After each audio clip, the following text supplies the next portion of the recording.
I'm in Cork and I'm joined by Cork hurler Patrick Horgan, who's the latest recipient of the PwC GAA GPA Hurler of the Month for the month of June. I think I got that title right. You're pretty happy with getting that award, but you're probably pretty happier that we've moved into July and you're in an All-Ireland semi-final. Yeah, it's exciting times at the moment, especially in Cork, where we're flying at the moment. Like obviously we just won Munster, and it's exciting to look forward to semi-final ahead. You're facing into Limerick. I know you've already said you haven't watched the match yet. You wanted to kind of just shut off for a while and not be thinking too much about the match ahead. But unlike most people, you've got a fairly good idea how Limerick play, because obviously you guys have already played them. Yeah, we played them once in Páirc Uí Chaoimh, and like on the night it was a great game. It was a competitive, fast. They're the same as us. They just go about it and they try hard all the time, and I suppose the best team will win next week.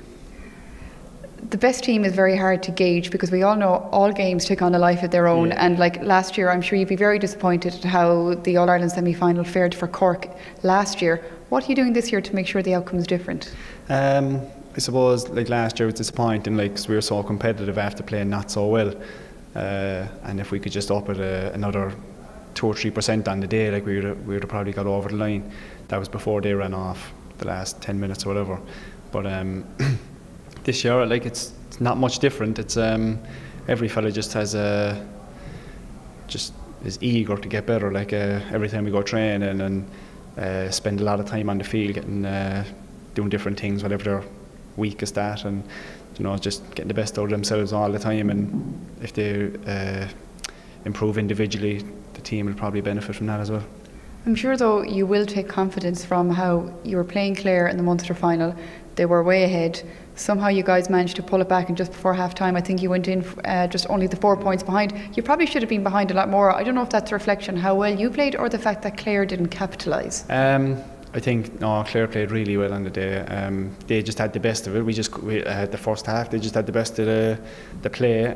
We were just trying to hang on to the coattails, and like thankfully in the second half we kicked into gear, and we owned the second half. And as soon as we hit the lead, like it was very tough for them, like after putting so much into the first half, to come back out and go past us again.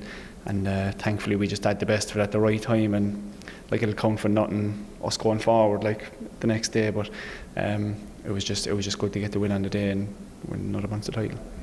I think during the month of June, I think you scored a combination at 116, I think, in the games you've played or something like that. But obviously now people have watched you play. I'm sure there's been plenty of video analysis being done about you up in Limerick at the moment. What do you have little plans in your head? Do you try and circumvent them? Do you think, what am I going to do this time? Am I going to bring a different style of play to my game this time? What do you do to prepare yourself for different games? I think the same as everyone. I think if you can just get better yourself all the time, you'll always be okay. But I think like the video analysis, I don't know what other teams do. I know what we do, and like when the ball is thrown in on the day next week, nothing will really matter. It's like you against your man, and it'll just take it, as you said, it'll take a life of its own. And the ball will be thrown in, and there'll be no videos around then. Like there'll be just a game, and hopefully we can perform. Yeah. It's a phrase we often hear said, the game took on a life of its own, and we'd be watching it and we'd say the exact same thing. But obviously you wanted to take a life on its own on your terms, not the other team's terms. So how do you ensure that you're pulling, like say for example the Clare game, you guys did start off on the back foot, somehow you pulled it back. What was the difference? What did you do to pull it back? I think we didn't do anything different. It was just a case of went in at half time. I think the 1-1 before half time kind of shook them a small bit, because they were well on top. They were well on top everywhere, getting scores easy. And I think 4 points, they must have just felt like it wasn't enough at half time, because they put in so much effort in the first half. And as soon as we came out in the second half and got 2 or 3 points, they probably were just thinking to themselves, like, this was, we put so much into it, like, and look where we are, like we're level up by a point only, and we were only kind of getting going then. Like we didn't puck a ball in the first half, and it was just a case of they had the first half and we had the second, and we did it at the right time. When we think of Cork strategy, we always think it begins and ends with Anthony Nash. He obviously brings a lot of confidence to the team. Is there ever a worry if he's having an off day, then the rest of you by default will have an off day? Nah, he never has them. He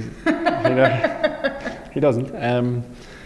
No, we know we've like same way he has with everyone else on the team. We've complete trust in anyone on the panel to do a job if we ask him to do it, and he's no different. He's just on the panel, and we've no bother like anything that happens in a game. We know he's well able to take it on, and same as anyone else on the panel, they can all do the job. What happens if he's injured, touch wood, and he has to come off? Then what? Does the game plan go out the window, or have you planned for that too? No, the exact same thing will happen with Pat Collins. He'll come in and he'll do the same job as we'd expect it. It's why he's there. It's why everyone is there. Like, we're good enough to play at that level, and he'll come on and do the same. But Nash should be alright. He's made of concrete.